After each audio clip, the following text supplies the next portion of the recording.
que vamos a ver va a ser prácticamente eso.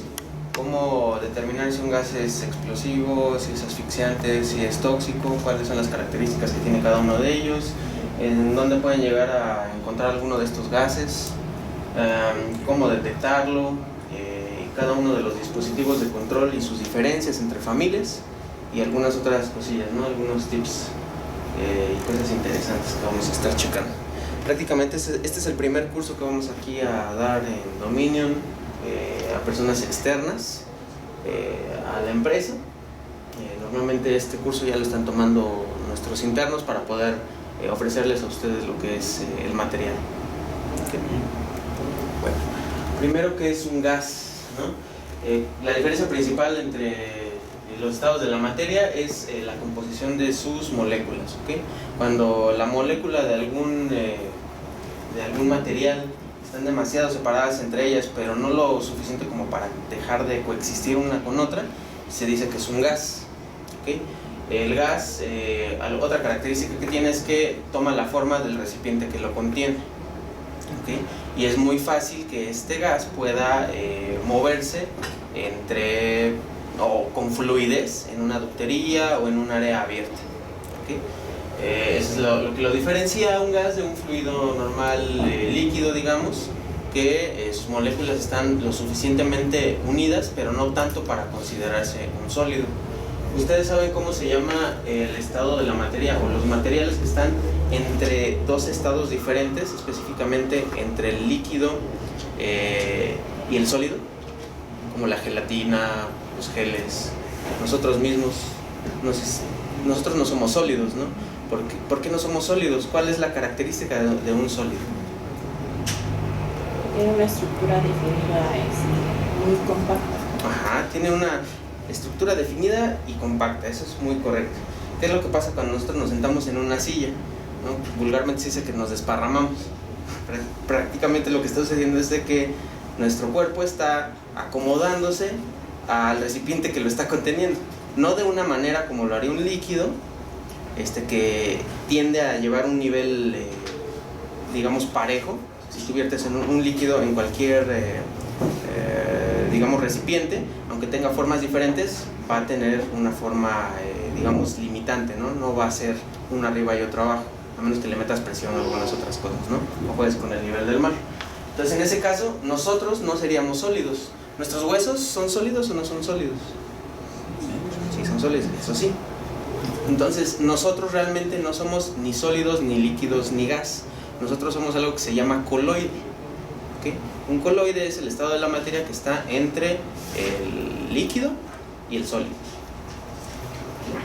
Nada más es como algo extra. Ok, esto ya lo checamos. ¿Alguien puede leer lo último de aquí? Se debe tomar en cuenta que el entorno puede alterar el comportamiento natural de desplazamiento de un gas. Ventiladores, extractores, ventanas, ductos, etc. Esto es correcto y es algo muy importante, ¿no? Por eso les decía la diferencia entre los sólidos, los líquidos y los gases. Si un sólido lo tengo aquí, digamos que tengo un pilar y hay mucho viento, el pilar se va a quedar ahí, ¿no? No hay fuerza que lo mueva, digamos, ¿no? Pero si tengo aquí un gas y llega un viento muy fuerte, ¿el gas se va a quedar aquí o a dónde se va a ir? ¿No? Se va a ir, como lo hemos visto en muchas áreas de la ciencia, siempre las cosas se van por el camino más fácil. Prácticamente es la ley del mínimo esfuerzo. ¿Okay? En electricidad, la corriente siempre se va por donde hay menos resistencia, ¿no? En una línea de agua, el agua siempre se va donde hay menos presión a su paso, ¿no? Y en este caso, el gas también se va a ir a donde es más libre poder correr. No va a poner una resistencia contra algo que lo está empujando. ¿Okay? Entonces, ¿qué es lo que pasa? Esto es muy muy importante porque de repente las personas quieren detectar, digamos, una fuga de amoníaco, ¿no? Y esta fuga de amoníaco ellos piensan que va a salir directamente de un gas refrigerante que tenemos aquí al ladito. Entonces aquí pones tu sensor, ¿no? Tu detector de gas. Pero resulta que acá tienes un ventilador y el ventilador está puesto para allá. Entonces, ¿qué es lo que va a pasar? Aunque hay una fuga de amoníaco, el sensor al estar aquí y el ventilador al darle aire hacia allá, jamás lo va a detectar, porque todo el gas lo está aventando hacia otro lado. La única manera de que este sensor que está aquí va a detectar el gas es cuando el cuarto se llene completamente y llegue por atrás del ventilador y el ventilador empuje ese amoníaco ya directamente al sensor. ¿Okay? Y ahí pues ya estamos muertos todos, ¿no?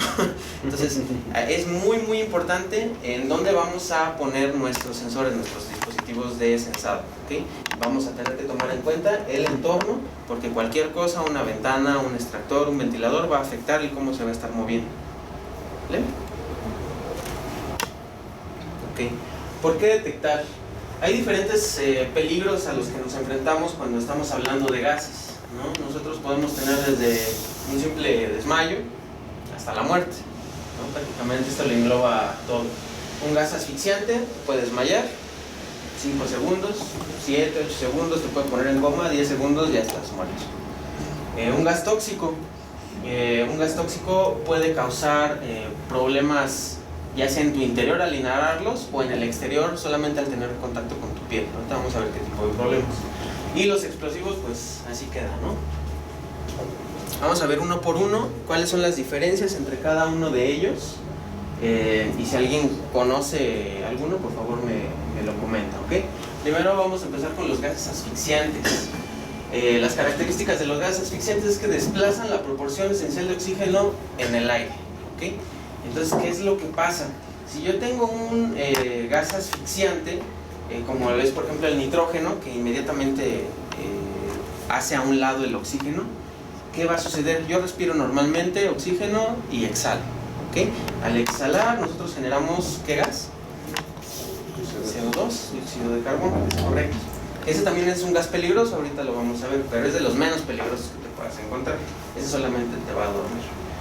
Entonces, ¿qué es lo que pasa? Si yo tengo nitrógeno y paso por un lado donde hay nitrógeno y resulta que yo acabo de exhalar, yo doy un paso en donde está el nitrógeno y al momento de querer inhalar, ya no voy a poder, ¿no? Se va a quedar así, digamos que a medias el respiro. Lo que va a provocar en la persona es un inmediato estado de alerta que va a ver qué es lo que está sucediendo. Si la persona no actúa rápido, en 5 segundos se va a desmayar ahí. ¿Okay? Si la persona digamos que acababa de tomar aire y da un paso hacia enfrente, va a detectar algo raro, se va a empezar a salir el aire, ¿no? De sus pulmones. Entonces en ese momento la persona tiene que dar media vuelta y correr. ¿Okay? ¿Qué es lo que pasa? No sé si ustedes han visto esos problemas que eran bastante comunes antes, ahorita han bajado mucho, pero sigue sucediendo. De repente hay lo que se les llaman áreas clasificadas, que son aquellas áreas que no tienen una ventilación correcta y que normalmente están ya sea abajo de la empresa o en lugares muy recónditos. ¿Espacios confinados? Espacios confinados o áreas clasificadas. Ahí lo que va a suceder es que no hay manera en que si hay una fuga de gas ahí, yo pueda eliminarla por medio de ventilación, porque todo está cerrado, es un espacio totalmente cerrado, ¿vale? Entonces, ¿qué es lo que pasa? Llega una persona ahí, hay nitrógeno, se desmaya, ¿no? No pudo salir a tiempo.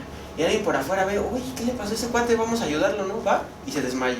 Y así va y se desmaya y se desmaya y se desmaya. Entonces, lo que menos puede suceder ahí es que tengas una línea ahí de desmayados hasta que una persona con una careta llegue y los saque para tratar de revivirlos.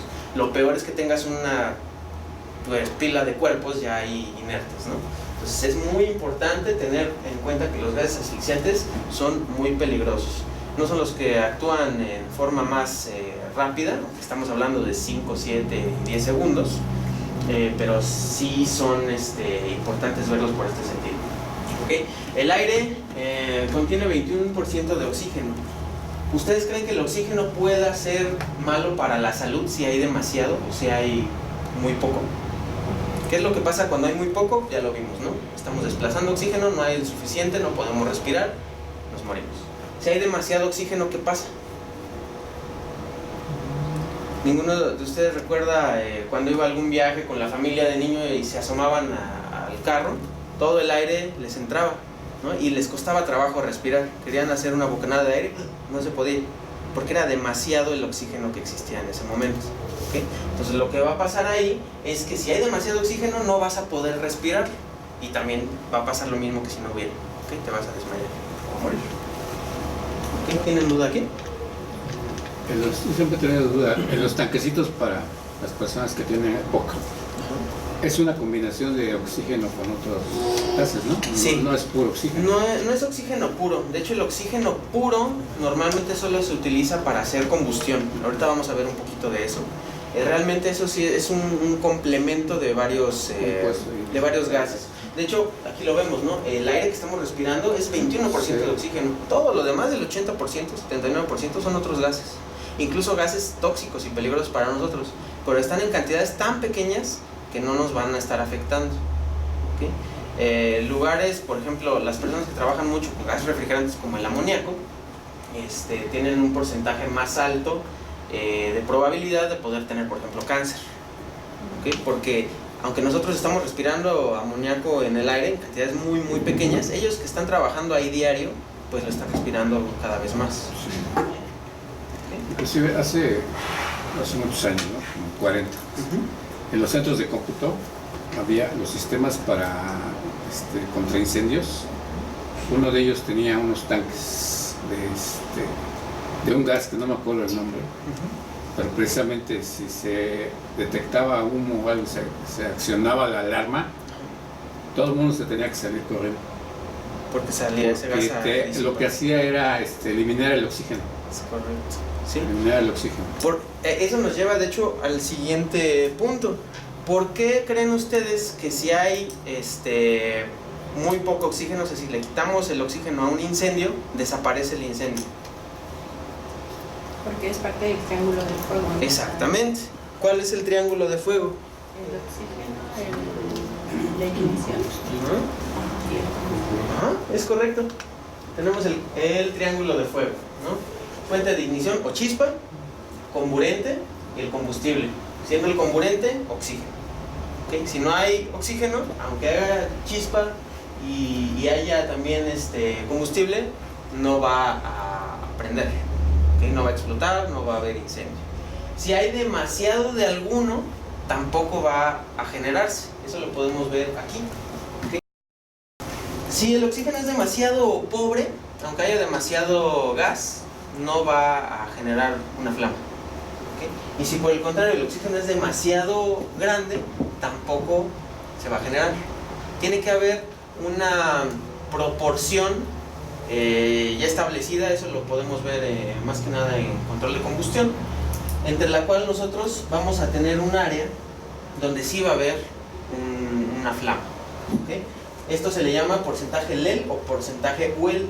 LEL significa Lower Explosive Limits. ¿Okay? Esto es lo que a nosotros nos va a interesar medir con un detector de gases peligrosos. El porcentaje mínimo de oxígeno para poder generar una explosión. ¿Okay? Ese es el LEL. Y el UL es el porcentaje máximo, que si pasamos eso ya no va a haber una explosión o combustión. ¿Ustedes saben cuál es la diferencia entre flama y fuego?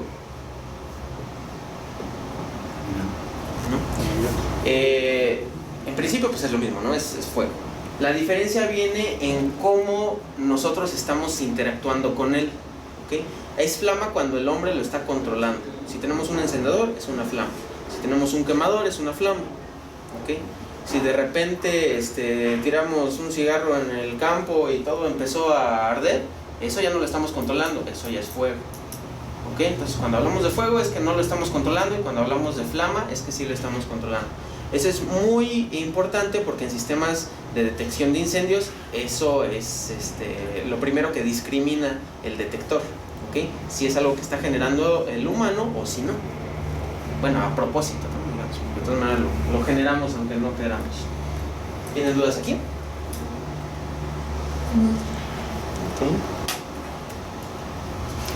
Okay. Bueno, a decirlo rápido. ¿Cuáles son los gases explosivos? Los principales gases explosivos vienen siendo gas metano y el gas propano. ¿Okay? ¿Saben cuál es el gas metano? El nombre común del gas metano. El de la cocina, gas natural. ¿Okay? ¿Y el propano? El otro más común. Son para soldar, ¿no? Hay algunas soldadoras, ¿no?, que lo utilizan. El propano es el que nos venden en los tanques, gas LP. Ah, ok. Cuando ustedes van a utilizar gas LP, ahí lo que van a necesitar es un detector de propano. Cuando utilizan ustedes gas natural, necesitan uno de metano. ¿Vale? Bueno, entonces también el que cargan en los tanques, en las azoteas también es LP. LP, ¿verdad? Es correcto. El que llega por tubería. Solo ese sí es el El natural. que llega por tubería es natural.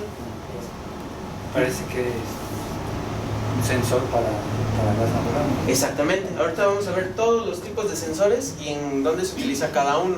Pero es importante que sepan precisamente las diferentes maneras de conocer al mismo gas, ¿no? Porque precisamente metano y gas natural pues no tienen como que nada que ver al oído, ¿no?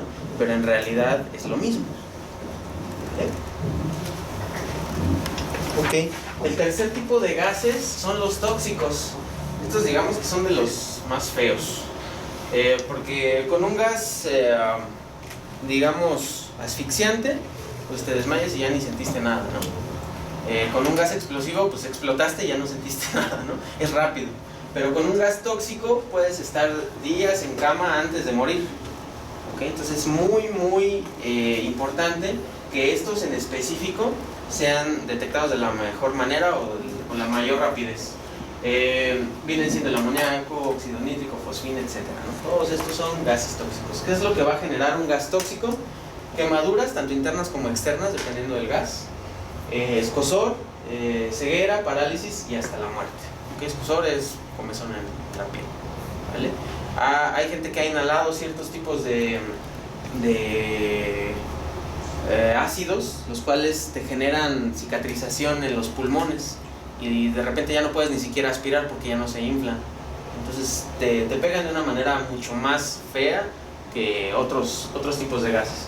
Y como ustedes pueden ver ahí, hay algunos gases que están en 2 o hasta 3 diferentes categorías. Puede ser tóxico y asfixiante, o puede ser explosivo y asfixiante, o tóxico y explosivo, etc., ¿no? Entonces no solamente tiene que estar en una de las características que estamos viendo, sino que pueden compartir. ¿Vale? Les comentaba, por ejemplo, del CO2, de lo que estamos exhalando.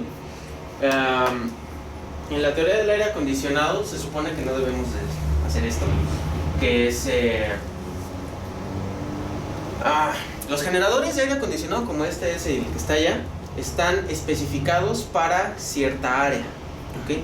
Si esa área es rota, como abriendo la puerta, pues ya no va a enfriar lo mismo porque el aire se está saliendo, ¿okay? Entonces, si de repente empiezan a sentir más calor, ya saben por qué. Entonces, ahorita si quieren la cerramos. Entonces, ¿qué es lo que sucede? Como les dije, eso también le va a afectar a los gases peligrosos.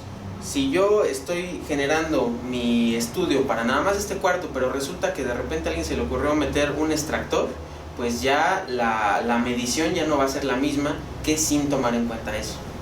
¿Okay? Entonces es muy importante tomar en cuenta ese tipo de situaciones. Ok, estos son los detectores de gases peligrosos. ¿Okay? Tenemos fijos, industriales, tenemos comerciales fijos y tenemos portátiles. Estos de aquí son los más conocidos, se les llaman los canarios. ¿Alguien sabe por qué se les llama canarios a estos detectores portátiles de gases? Yo pensaría que es por el color. ¿Por el color? Es al revés, de hecho se les puso ese color por los canarios. ¿Okay? Antes, originalmente, cuando los mineros no tenían este tipo de medición, llevaban un canario en una jaula, iban con él ahí, picando piedra y avanzando, poniendo los rieles y avanzando. Total de que el cuate que fuera hasta adelante, si se le moría el canario, pues todos salían corriendo, ¿no? ¿Por qué? Porque el canario es una entidad, un organismo tan pequeño, con cantidades muy pequeñas de gas se moría. Y eso les avisaba para que ellos corrieran y no les pasara lo mismo. Entonces por esos canarios que se murieron, estos son los canarios. ¿Vale? ¿Cuál es la diferencia entre cada uno de ellos? Prácticamente tanto los portátiles como los industriales fijos son intrínsecamente seguros. ¿Alguien sabe la diferencia entre intrínsecamente seguro y a prueba de explosión? Un material intrínsecamente seguro es el cual que no genera una chispa, ¿okay? Al momento de que se va a generar una explosión, baja su voltaje o baja su corriente y amortigua esa chispa. La mata antes de que se genere prácticamente, ya sea el voltaje de control o el voltaje de alimentación. Tiene una protección interna que evita que se genere la chispa, no hay chispa. A prueba de explosión, si se llegara a generar alguna chispa y explotara en nuestro dispositivo, esta explosión no se va a extender, o sea, se va a hinchar este dispositivo, por dentro sí va a explotar, pero no va a extender esa explosión a ningún lugar. ¿Cómo podemos ubicar cuando un dispositivo es a prueba de explosión? Como lo podemos ver aquí, tiene una carcasa en la parte de adelante. Esta carcasa tú le vas a estar dando vueltas y vueltas y vueltas, y van a ser como 16 vueltas hasta que puedas quitar el display. ¿Okay? Cuando ustedes ven un dispositivo así que tiene tantas vueltas para poder enroscarse, es a prueba de explosión. Es una manera rápida de poder ubicarlo. Obviamente lo mejor es checar las hojas de datos, en donde ahí viene específicamente si es o no es a prueba de explosión, y si eso no es intrínsecamente seguro. ¿Okay? Hay materiales que son tanto a prueba de explosión como intrínsecamente seguros. Ustedes pueden decir, no, pues, ¿por qué va a ser a prueba de explosión si un intrínsecamente seguro evita que haya chispa? Obviamente hay un porcentaje de error en cualquier dispositivo que nosotros creemos, y por ese porcentaje de error también se le pone esta protección extra, ¿no? Si en un millón llega a haber alguna chispa ahí adentro y se genera una explosión, entonces se va a quedar enclaustrada adentro de nuestro dispositivo y vamos a evitar que esto se expanda, ¿vale? Entonces nosotros vamos a tener intrínsecamente seguros. Estos no tienen ninguna protección porque son comerciales para digamos uso en tu casa o en un McDonald's, cosas así, ¿no? Y tenemos estos que son los más robustos de todos. Este es intrínsecamente seguro y este es tanto intrínsecamente seguro como a prueba de explosión. Es el más robusto del que nosotros manejamos. Estos dos te manejan diferentes tipos de gases, ya sean explosivos, tóxicos o asfixiantes, mientras que este únicamente te detecta un solo tipo de gas, que es amoníaco. Es especial para lugares o cuartos fríos en donde estás utilizando amoníaco, como lo que es industria alimenticia, farmacéutica principalmente. Realmente cualquier lugar donde usen amoníaco para enfriar, ¿vale? Si de repente ustedes entran en un cuarto donde hay amoníaco, ¿cómo pueden detectar si hay o no hay, aparte del olor tan característico que tiene? Pues los ductos, las tuberías que hayan ahí seguramente estarán llenas de hielo, ¿okay? Y eso está indicando, es un indicativo de que por ahí hay amoníaco. Si ustedes huelen eso y aparte lo ven, es seguro que hay amoníaco, ¿okay? Tenemos otros detectores como estos que son especiales para detección de gases explosivos únicamente, ¿okay? Tienen cierto tipo de detector que se llama infrarrojo, que es de los mejores para poder detectar gases explosivos a largas distancias. En el caso de detectar el amoníaco, inclusive si ya se está lleno de hielito, hasta es peligroso para los trabajadores, ¿no? Sí, el amoníaco es peligroso en cualquiera de sus formas. Y eso yo lo he visto hasta en una bodega, bueno, en un Walmart. ¿Cómo que fue? luego así está en la parte de refrigeración. Un día me tocó entrar y vi que estaba ahí pedacitos, se veía hielito. Que refrigeran con amoníaco, ¿no? Sí. Sí, la mayor le meten la carne y todo. cantidad de empresas de ese estilo es amoníaco el que manejan. Es correcto. Sí, ahí hay que tener mucho cuidado, ¿no? Ahí donde ustedes pueden ver en los centros comerciales que está, digamos, un cuarto que hay unas tiras de plástico grandes. Si entran por ahí, normalmente está el área de refrigeración. Entonces ahí es donde más deberían tener cuidado. Yo creo que nunca ha pasado, hasta donde yo sé, nunca ha pasado que algún cliente se haya desmayado, pero el personal de mantenimiento, que son los que están ahí siempre, ellos sí, ¿no? Escozor, la garganta, se cierra la garganta. Ese es otro de las cuestiones tóxicas. Cuando tú estás con un gas tóxico, aparte de todo lo que les comenté, también se te puede llegar a cerrar la garganta. Entonces por eso les comentaba que puede ser tóxico y asfixiante. No es asfixiante porque desplaza el oxígeno, sino porque te cierra la posibilidad de poder respirar. Fíjate que bueno, ahorita que lo comentas, yo estaba en una empresa y de repente empecé a sentir a toser, y me salía a la ventana para tratar de agarrar más aire, pero sucede que venía de la ventana. Sí. Entonces fue curioso porque yo empecé a toser y mejor me alejé de ahí. Sí. Pero después mis compañeros empezaron a toser. Seguramente había por ahí algún gas raro, o también eso lo puede provocar partículas diminutas como el acerrín, cosas así, como ese dicho, el piloncillo, así, como el de chiflando y aplaudiendo, ¿no? Sí. Sí, Pinole. Pinole. Cuando tú comes pinole, lo que pasa es que se te adhiere a las paredes de la garganta y de la boca. Y al momento de querer aspirar, ese mismo pinole se mete a tu garganta y evita que tú puedas aspirar de manera correcta. Entonces, pudo haber sido un gas o pudo haber sido alguna de estas partículas en suspensión.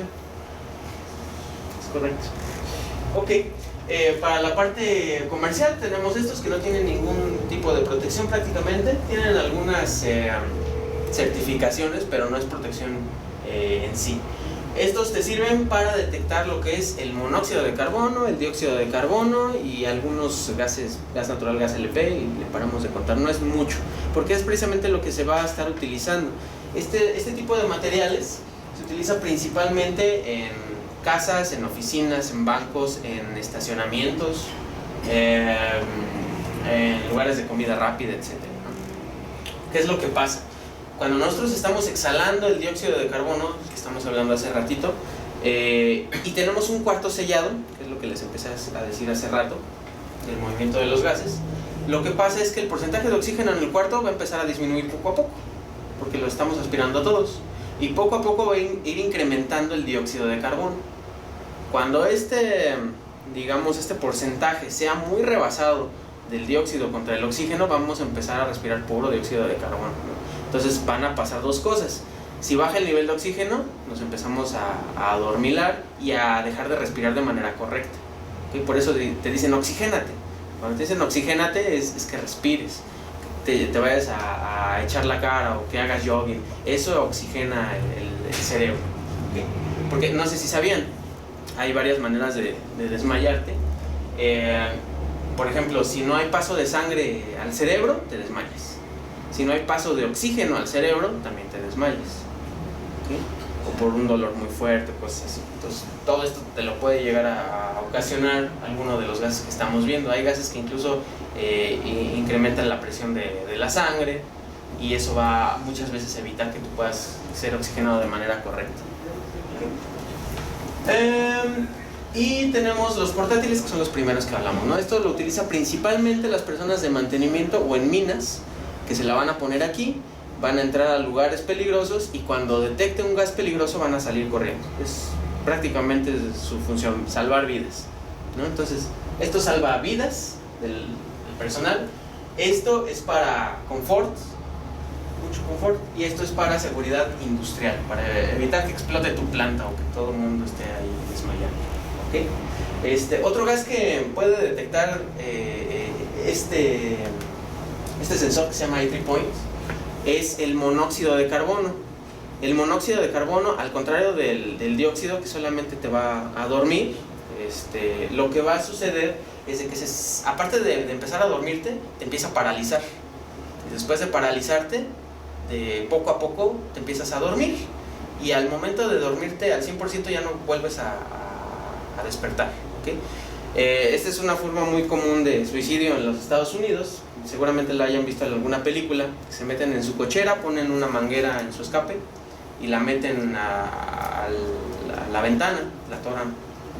Entonces ellos prenden el carro y se quedan ahí. Entonces poco a poco empieza el monóxido de carbono a llegar y a llenar todo lo que es la cabina de dentro del auto, hasta que están respirando puro monóxido, parálisis y después la muerte. Entonces eso es a propósito. Pero ¿qué sucede en estacionamientos?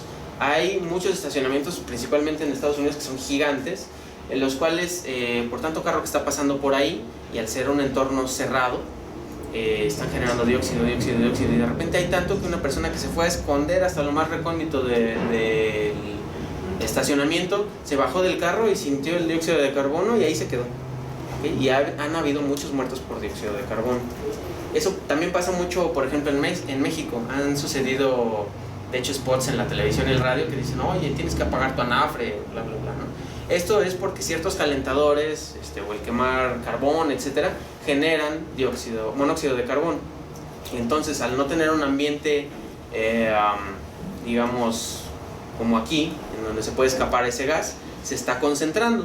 Y al concentrarte, este gas se le llama el asesino silencioso. No tiene olor, no tiene color, no tiene nada. No puedes darte cuenta de que está ahí. ¿Okay? El escape de los carros huele huele feo, ¿no? Pero ese no es el olor real del monóxido de carbono. Eso es por toda la combustión que se está haciendo en el cascos. El monóxido de carbono no huele para nada. Entonces tú no te das cuenta hasta que muchas veces ya es demasiado tarde.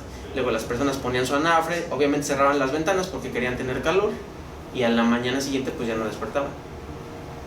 Entonces uno de estos sensores pues salva vidas en ese sentido, ¿no? Si tú te vas a dormir ahí, conectas uno de estos y de repente hay una fuga de gas natural en tu cocina, va a cerrar todas las válvulas de paso, ¿no? O va a mandar una alarma para que te pares y te salgas corriendo, ¿no? Entonces eso es lo que se utiliza principalmente.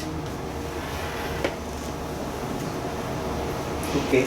Viéndolo por modelos, tenemos nuestra familia XCD, que como pueden ver tiene indicaciones por semáforo en modo normal, falla interna o una alarma. ¿Okay? Esto es a nivel directamente del display, se puede ver desde lejos. Tiene un control robusto, aquí podemos ver la tapita que les comento que indica que es intrínsecamente seguro o a prueba de explosión. Y aquí tiene lo que es nuestro sensor, este es el sensor. Este tipo de dispositivos es muy importante que ustedes sepan que no se pueden tener de entrega inmediata. ¿Okay? Tú no puedes tener este tipo de sensores de entrega inmediata porque tienen una caducidad los sensores. Entonces, si tú lo tuvieras de entrega inmediata significa que lo compraste hace tiempo. ¿Okay? Tus sensores normalmente caducan en un año. Si tu transmisor lo compraste hace medio año y lograste venderlo, pues al cliente le estás dando la mitad realmente de lo que necesita, ¿no? Porque solo le va a durar medio año más, aunque tú le digas que duran un año. Entonces ahí te estás metiendo en un problema y nosotros evitamos totalmente eso. Entonces no tenemos de estos materiales de entrega inmediata, únicamente por proyecto se cotizan y se entregan 4 o 6 semanas. ¿Okay? Y esto es por eso, para seguridad de ustedes y obviamente de nosotros. ¿Y para lo que sirven? El precio aproximado van variando entre los $600, $700 hasta los $1,700, dependiendo qué gases sean. Si es acero inoxidable, el tipo de gas, tienen algunos accesorios extras, hay montaje en ducto o hay montaje en muro, se le van sumando cosas, ¿no? Pero normalmente están dentro de eso. ¿Para qué sirven? Estos te van a detectar principalmente lo que es gas natural, gas LP, amoníaco, nitrógeno y algunos otros gases, ¿okay? Pero son los principales. Pueden detectar muchísimos y de hecho les voy a pasar una tabla en donde vienen todos los que detectan. ¿Y los puedes calibrar? Sí y no. Vienen calibrados de fábrica y se les entrega con una calibración de fábrica, pero muchas veces nos ha tocado que en las empresas les pide auditoría una calibración extra. Entonces nosotros también les podemos vender el kit de calibración para que estén tranquilos y ustedes mismos lo puedan calibrar. Hace ratito me comentaba un ingeniero, oye no, pero yo lo que hago es cuando dura un año mi sensor, al año yo lo recalibro. Yo no, está mal, porque si tú haces eso, ¿cómo se les pudiera decir? Ok, ustedes saben que cuando compran de las pilas, de las AA, AAA, y las guardan 10 años y las meten en un juguete, funciona 5 segundos o medio funciona y se apaga. ¿Okay? Nunca lo usaron, es nueva, pero tiene tanto tiempo que ya no está sirviendo de la manera correcta, caducan. Sí, se van agotando. Pasa lo mismo con estos. Los sensores de repuesto vienen sellados, ¿no? Los sensores de repuesto vienen sellados, pero de todas maneras su tiempo de vida empieza a correr desde que se fabrica. Entonces... Sí, bueno, es que yo he trabajado con algunos y cuando vienen sellados, si no se abre el paquete, no hay problema. Normalmente lo que sucede es que dependiendo del tipo de sensor, si es catalítico, infrarrojo o... De los catalíticos. Ay, se me olvidó. Ahorita lo vemos el otro. Hay 3 tipos de sensores. Si tú le quitas esta protección, se empieza a oxidar el material, o sea, entra en contacto con el oxígeno y empieza a hacer una serie de cuestiones químicas, exactamente. Entonces, esos son los que funcionan de esa manera, pero son realmente pocos en combinación a todos los demás sensores que vamos a tener. ¿Okay? Son los únicos que pudieran entrar dentro de ese rango, que tienen esa protección. Los otros sensores también tienen la protección, pero esos realmente no importa si se la quitas o no, porque están corriendo a partir de que la fábrica los creó.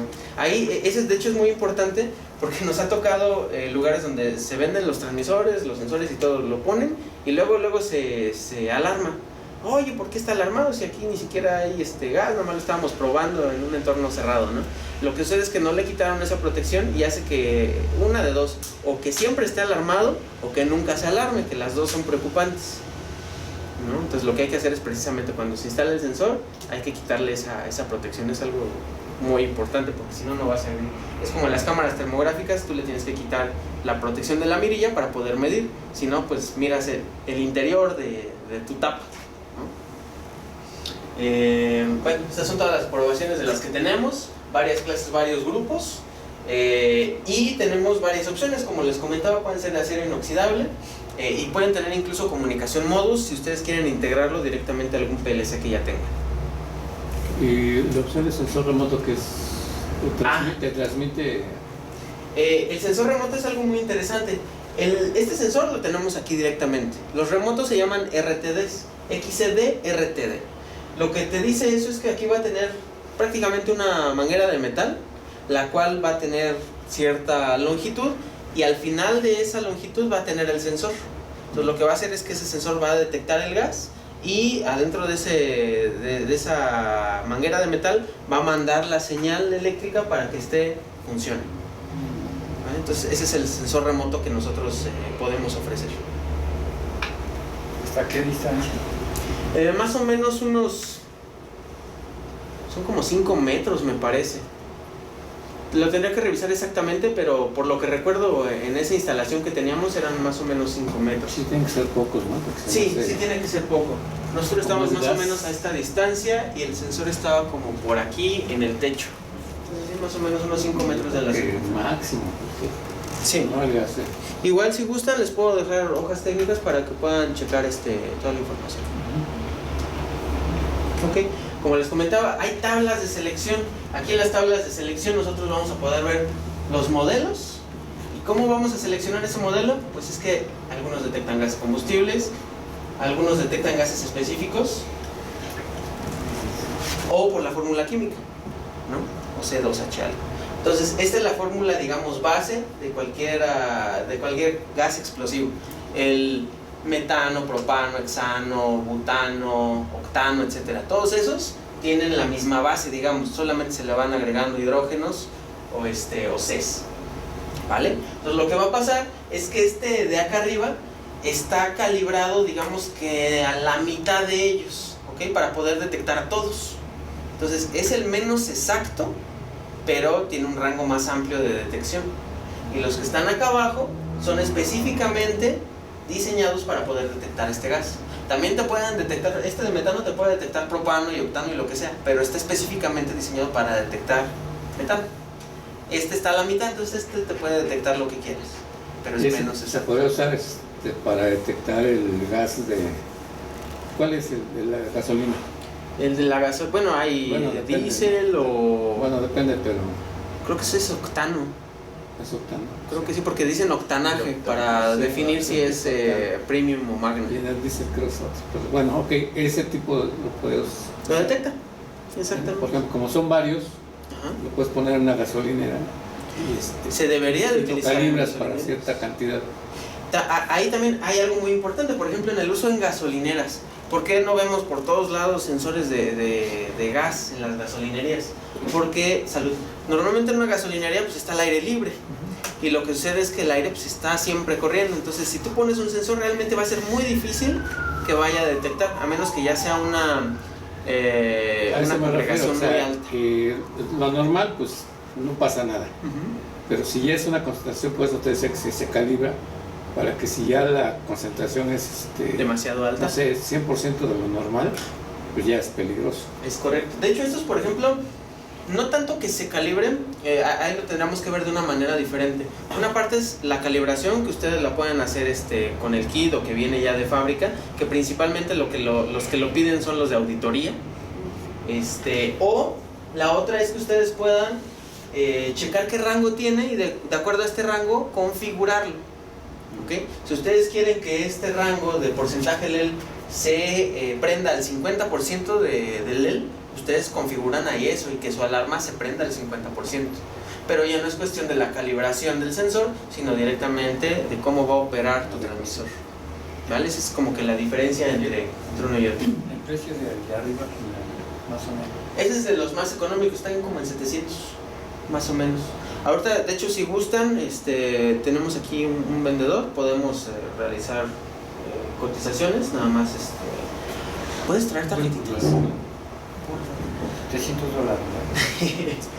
Y ya con eso lo vamos checando, ¿no? También yo les puedo apoyar, yo soy el gerente de la línea, el soporte técnico de la misma, entonces podemos hacer los análisis o levantamientos en el lugar donde ustedes quieran meterlo para poder definir en dónde deberían ir como una propuesta. Aquí tenemos que checar muchas cosas, no solamente esto que estamos viendo aquí, tenemos que ver incluso la densidad del gas que vamos a medir. ¿Por qué creen ustedes que sea importante la densidad de un gas para saber en dónde poner el sensor? Por el peso, saber cómo evitar el sensor. Por el peso. ¿Qué pasa si el gas es más pesado que el aire? Se ve para abajo. Y si tú pusiste tu sensor acá arriba, ¿cuándo lo va a detectar? Hasta que llegue acá arriba. No porque sea un gas ya va a estar siempre arriba. Exactamente, no porque sea un gas tiene que estar siempre arriba. Es la combinación con el aire. El aire, la temperatura, hay muchas cosas que ¿Cómo te van va a sobresalir para que el sensor lo pueda detectar? Exactamente. Y hay otros gases que se van directamente hacia arriba. Que me parece que el gas natural es uno de ellos. Sale el gas y se va hacia arriba. Entonces, ¿qué es lo que pasaba mucho igual en casas de 2, 3 pisos? La fuga era en la cocina abajo y resulta que la familia ya nunca despertó porque dormía arriba y el sensor lo pusieron en la planta baja. Entonces, estaba aquí el sensor, la cocina subía las escaleras, nunca pasaba a través del sensor. Subía y se empezaba a llenar todo el techo. ¿Okay? Entonces, nunca lo detectaron, a pesar de que tenían un sensor. Entonces, no basta con tener un sensor. Tienes que saber en dónde poner este sensor, cómo funciona ese gas, cuáles son los comportamientos. ¿Okay? Bueno, porcentaje LEL, volumen, esos son solamente para el oxígeno, el 0 a 25%, que es, digamos, que lo seguro para el humano. Cuando sea mayor que eso ya hay algún problema, ¿no? Dijimos que era, ¿qué? 22 cacho por ciento. Entonces ya cuando sube de ese rango ahí es peligroso. Y ya si es más de 25, pues ya estamos en un problema muy grave, ¿no? Entonces ese es el nivel óptimo, digamos. Y aquí está en partes por millón, ¿vale? Y aquí están los diferentes tipos de sensores que les comentaba. El catalítico, el infrarrojo o los electroquímicos. Si ven, los electroquímicos son para gases tóxicos, ¿okay? Tóxicos o asfixiantes. El catalítico es el de los más económicos de todos, por eso les comento que es menos exacto, pero tiene un rango con una cantidad mayor de gases a detectar. ¿Okay? Y el infrarrojo es especial para detecciones de gas natural o gas LP. Aquí igual, si gustan ahorita que les den las tarjetitas, pueden dejarme sus datos para yo enviarles la presentación y si quieren las fichas técnicas de los materiales. Ácido sulfúrico, ¿no? Ácido sulfúrico viene siendo sulfuro de hidrógeno, exactamente. Es ¿no? H2SO4. Ay, chicos. Ese debe estar en la que sigue, en estos. Prácticamente es lo mismo que vimos ahorita, pero con la protección antiexplosiva, ¿vale? Sí tiene una protección a prueba de explosión. Tiene varias opciones a relevadores. Se puede comunicar incluso con HART, cosa que el otro no puede hacer. Es muy muy robusto. Y puede ser también NEMA 4X con carcasa de acero inoxidable o acero álcalo, que es el más sencillo. Para seleccionarlo también tenemos una tablita. ¿Okay? Para esta tablita vamos a tener lo que es el modelo, que es XNX, la familia. Después una serie de letras que nos va a indicar qué tipo de sensor va a llevar y de certificación. Y después otra serie de letras que nos va a decir si tiene comunicación HART, si tiene relevadores, si tiene algún sensor ya incluido, ¿vale? Entonces aquí nosotros podemos ver los gases que detecta, gases tóxicos en general, varios como lo vimos en el anterior. Metano, propano, combustibles, igual varios. Que es varios, ¿por qué lo definimos como varios? Aquí en donde están estas 4 letras, que aquí sí están llenas, como lo pueden ver, tenemos NNN. NNN es como no aplica, no aplica, no aplica. Significa que ahí en donde debería estar seleccionado el sensor no tengo nada. O o sea que es la pura carcasa sin el sensor.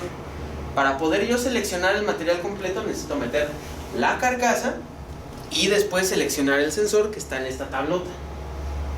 ¿Ok? Dependiendo del sensor que yo tenga, voy a seleccionarlo acá, el modelo, y se va a comprar aparte.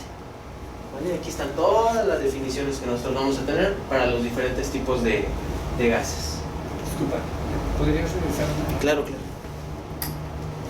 Ahí. Ya, gracias. Ok. No lo veo. Creo que ese no lo detecto tampoco. Aquí no están todos los gases, ¿no? También iba a ser una tabla gigante, pero son los principales. ¿Ok? Si quieren podemos ver específicamente ahorita terminando la capacitación a ver si tenemos ese detector. ¿Vale? Ok. Luego vienen los SFX. Estos son especialmente diseñados para detectar amoníaco. ¿Por qué están especialmente diseñados para eso? Porque tienen una carcasa que viene siendo como una 3R. ¿Saben la diferencia entre una carcasa 3R y una 4X? ¿No? Normalmente para exteriores, uso en exteriores se utilizan tres tipos de NEMA principalmente. Lo que es la 3R, la 4X o la 12. La 12 está especificada que te aguanta pues cuestiones externas como polvo, humedad, el rocío del agua o lluvia, etcétera, ¿no? La NEMA 4X aguanta todo eso, pero aparte también es anticorrosión. Lugares donde hay mucha corrosión, humedad muy alta o gases o líquidos que le estén pegando como aceites, te lo aguanta. Y la NEMA 3R no te aguanta la corrosión, pero eso te lo cambia por congelamiento. ¿Okay? Entonces, ese es el tipo de NEMA que utilizan en la Antártica, por ejemplo, para hacer las mediciones y todo eso, necesitan 3Rs. ¿Vale? Entonces, este tiene una NEMA similar a la 3R. No he podido, de hecho, ubicar por qué no se le llama 3R. Aquí se le llama Atmos. Y esta carcasa Atmos lo que hace es que te aguanta muy bajas temperaturas, incluso congelamiento, y también te aguanta altas humedades. Porque pues, si esto lo llenas de hielo, obviamente va a estar muy húmedo, ¿no? Entonces te aguanta eso, obviamente agua, rocío, polvo, etc.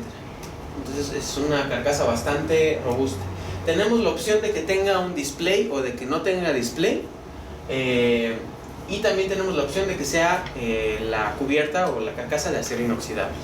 ¿Okay? Que si ya tienes una Atmos, realmente no necesitas una de acero inoxidable, pero si te lo piden como en algunas farmacéuticas, pues se puede realizar, o alimenticias, que es donde más se llegan a utilizar este tipo de detección de gas. Okay. Luego nos saltamos a los comerciales. Los detectores comerciales, los más importantes, los que más se venden, es el E3Point. Este tipo de detector, tú le puedes meter dos sensores en uno prácticamente. Este es el cuerpo principal en donde vas a tener tu display, en donde vas a hacer las configuraciones. Vas a tener una salida de relevador directamente a un ventilador, un extractor, una válvula de cierre, etcétera, ¿no? Lo que tú le quieras poner. Y aparte tienes uno auxiliar para alarma. Y esta alarma, de hecho, también es de Honeywell, también la podemos vender. Pero no tiene que ser de Honeywell. Si tú ya tienes una alarma, puedes poner lo que quieras. O un foco que ya tuvieras ahí guardado. No tiene que ser específicamente. Entonces tiene esas salidas y tú vas a tener tu sensor principal aquí. Donde tú pongas tu E3Point, ahí vas a hacer el sensado. Y luego remotamente hay modelos que le puedes poner este sensor, el cual puedes manejar a 5 o 10 metros sin problema, porque se va a cablear. Aquí no importa tanto la parte de la distancia, porque aparte la señal que te está mandando entre este y este es una señal de 420 mA. Puede ser una señal larga, ¿no? Si fuera de voltaje y es una distancia muy grande, el cable va aumentando la resistencia y por lo tanto al voltaje con la resistencia pues tiene que bajar, no hay una caída de voltaje. Entonces en corriente eso no te pasa, ¿vale? Entonces aparte de esto pues puede tener una salida extra. Aquí las podemos ver, se alimenta a 24 volts, hay también un doble polo doble tiro y alarma audible.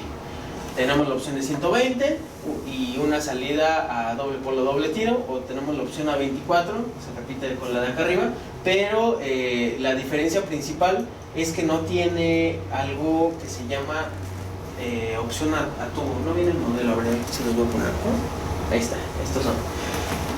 Este de aquí y este de acá son para montaje en muro. Y este de acá, que era el final que les estuve leyendo, es de ducto. Que este se monta directamente en un ducto. ¿Vale? Es la diferencia entre este y este. Los únicos gases que puede detectar son estos que vemos aquí, ¿no? Monóxido de carbono, dióxido de nitrógeno, oxígeno, hidrógeno, azufre, gas natural, gas LP. ¿Vale? Que es principalmente lo que se va a utilizar de manera comercial, ¿no? Aquí no le vas a poner, por ejemplo, nitrógeno, ¿no? Porque eso no es un gas que tú vas a encontrar normalmente en tu casa, a menos que seas corredor de autos y le metes ahí al N2. No, pues ahora que ya están inflando las llantas, ¿no? Y creo que eso siempre lo han hecho. Sí. ¿Cómo te cobran una lana? Sí, los litros de al litro no te lo dan, como el gas. Ok, esos son los diferentes tipos de modelos que nosotros tenemos del sensor, hablando exclusivamente del sensor. Estos, igual que el XNX, se tiene que comprar primero la carcasa y después el sensor. Ok, la carcasa pues sí la podemos tener de entrega inmediata, pero como el sensor no tiene caso tenerla, ¿no? Si yo nada más voy a tener aquí la pura carcasita, pues no te la voy a poder vender, ¿no? Entonces es por eso que todo prácticamente lo manejamos bajo pedido. Si llegara a haber una venta muy continua de estos, o por ejemplo hace años ganamos con Modelo o con Bimbo algunas plantas para esto, pues ya teníamos un convenio en donde ya sabíamos que nos iban a comprar. Entonces poco a poco a lo largo del año íbamos comprando los materiales, ¿no? Pero le entregamos material totalmente nuevo, ¿vale? Entonces hay que tener mucho cuidado cuando les quieran vender materiales de estos de entrega inmediata. Nada más chéquense que el certificado de calibración esté correcto. Si viene correcto, no hay problema, ¿no? Pero si no, ahí se dan cuenta de por qué estaba tan barato, ¿no? o tan rápido. Ok.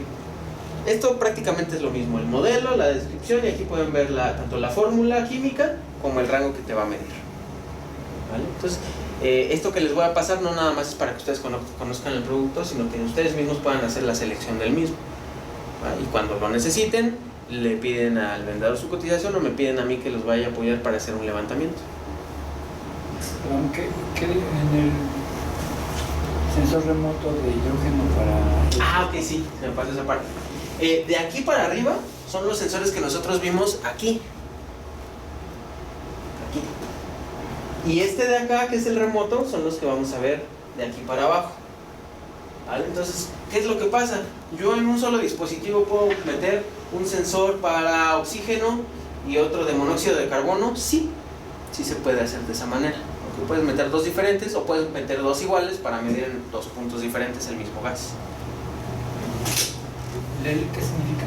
¿Cuál? ¿Has dicho qué significa LEL? LEL, Lower Explosive Limit, nivel bajo de explosividad. ¿Y BV? BV es volumen, es el porcentaje de volumen que está en ese momento en el aire. Y ppm, partes por millón. Okay. Luego vienen los detectores de fuego. ¿Se acuerdan cuál fue la diferencia entre fuego y flama? Sí, descontrolado. El descontrol, exactamente. Entonces nosotros con estos detectores de fuego que se ponen normalmente en las esquinas, como lo podemos ver aquí, te van a detectar esta área. Hay diferentes tipos de detectores de fuego. Hay algunos que son de mira ancha, hay otros que son de mira larga, ¿ok? Dan unas por otras. Los de mira ancha son a distancias más cortas, pero te están abarcando, como su nombre lo dice, un área ancha, ¿ok? Y los de área larga lo que hacen es que eliminan esta parte del digamos, braceo, que lo estoy haciendo ahorita, por distancia. Entonces yo voy a tener una más larga distancia, pero una apertura más pequeña, ¿vale? Entonces yo tengo que tener eso en cuenta para hacer mi levantamiento y decidir, ok, ¿dónde crees que se vaya a generar el fuego? No, pues aquí hay probabilidad, acá hay probabilidad, ok. Entonces, ¿dónde tienes que meter los sensores? Tienes que hacer ahí los cálculos y tienes que ir viendo como los arquitectos prácticamente para poder detectar en dónde sería el mejor punto para establecer tu detector. Perdón, ¿ese detector cómo funciona? Este detector tiene varios sensores. Los detectores de fuego tienen tres tipos de sensado diferentes: el infrarrojo, el UV y hay otro que la verdad ahorita no me acuerdo. Entonces entre esos tres se van haciendo combinaciones. El más económico de todos es el que solo tiene un sensor UV, ¿no? Después le sigue el que solamente tiene un sensor IR. después sigue el que tiene 2 IRs, después le sigue el que tiene IR y V, y el más caro de todos tiene 3 IRs y 1 V. O sea, tiene sensores por todos lados prácticamente, pero es una sola carcasa. Lo que va a hacer es discriminarte datos falsos. Si tú tienes 2 sensores que están apuntando al mismo punto y uno te dice que hay un problema y el otro te dice que no hay problema, eso lo discrimina y no te manda la señal.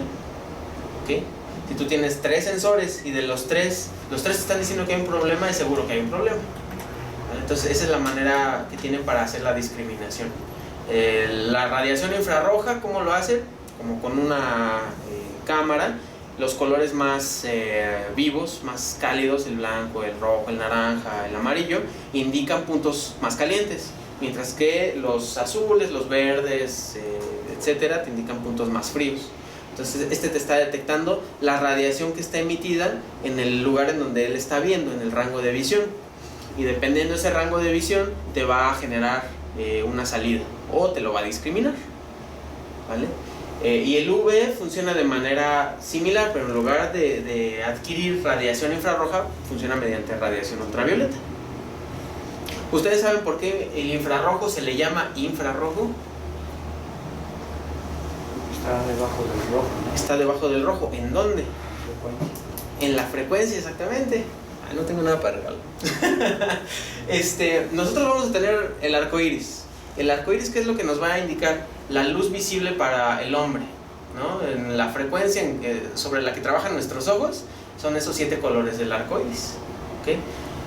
Hay animales que pueden ver más colores, hay animales que pueden ver menos colores, ¿vale? Entonces, ¿qué es lo que va a pasar?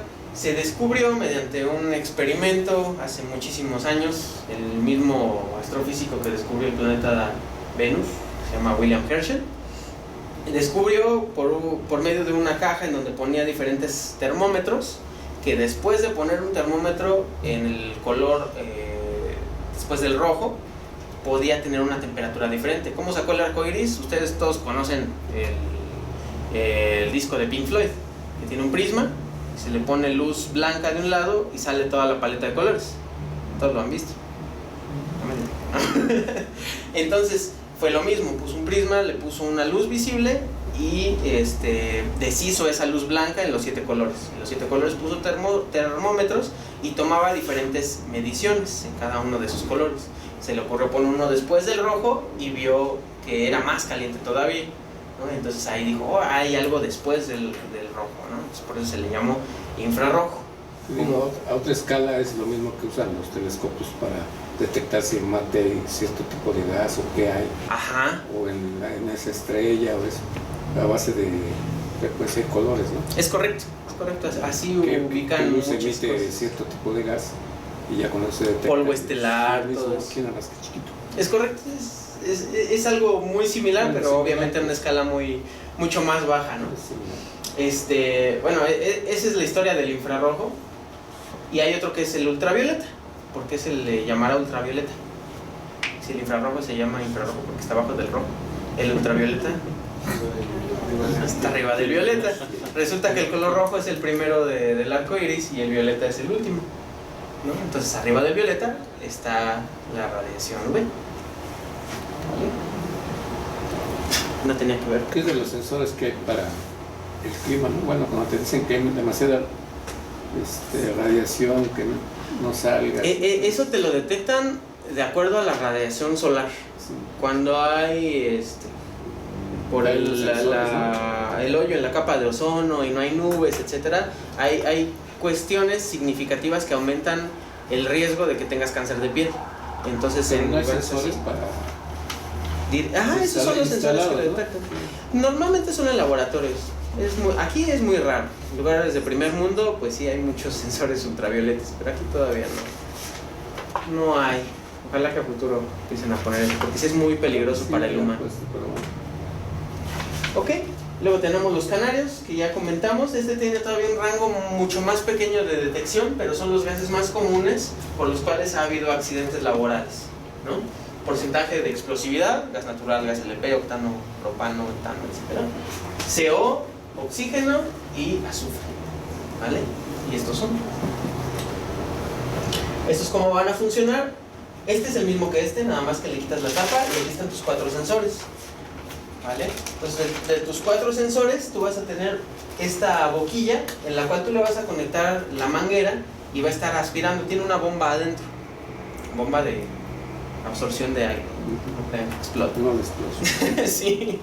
Entonces lo que hace es que tú la apuntas hacia donde hay pues, un gas. Digamos que tú estás al borde de una cisterna y se te ocurre que puede haber gas. Entonces tú le metes esta manguerita, lo pones hacia adentro y vas a ver si suena o no suena.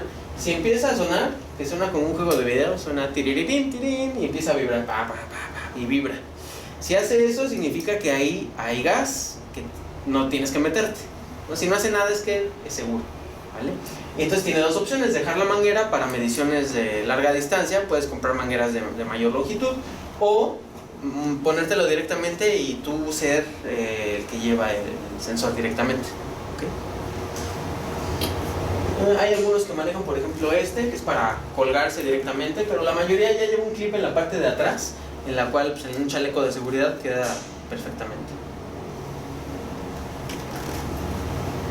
Ok.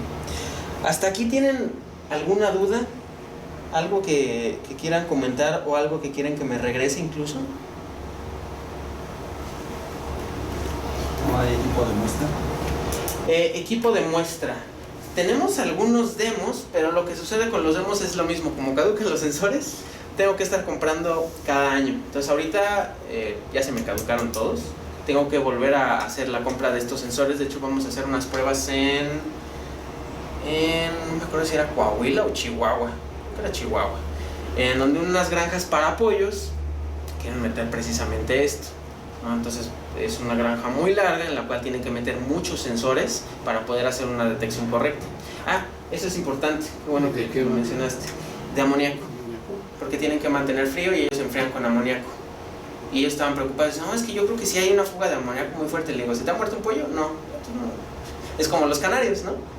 Es algo muy pequeño, si hubiera una fuga pequeña ya se hubieran muerto varios. Entonces no tienen ese problema, pero quieren evitar que suceda ese problema, ¿no? Y eso es muy bueno.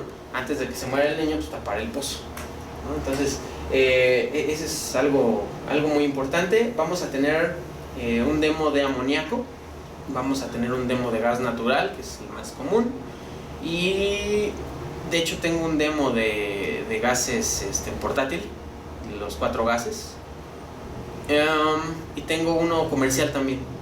Prácticamente tenemos uno de cada familia, pero también están regados ahorita en todas nuestras sucursales, ¿no? Están algunos en Cancún, otros en León, otros en Querétaro.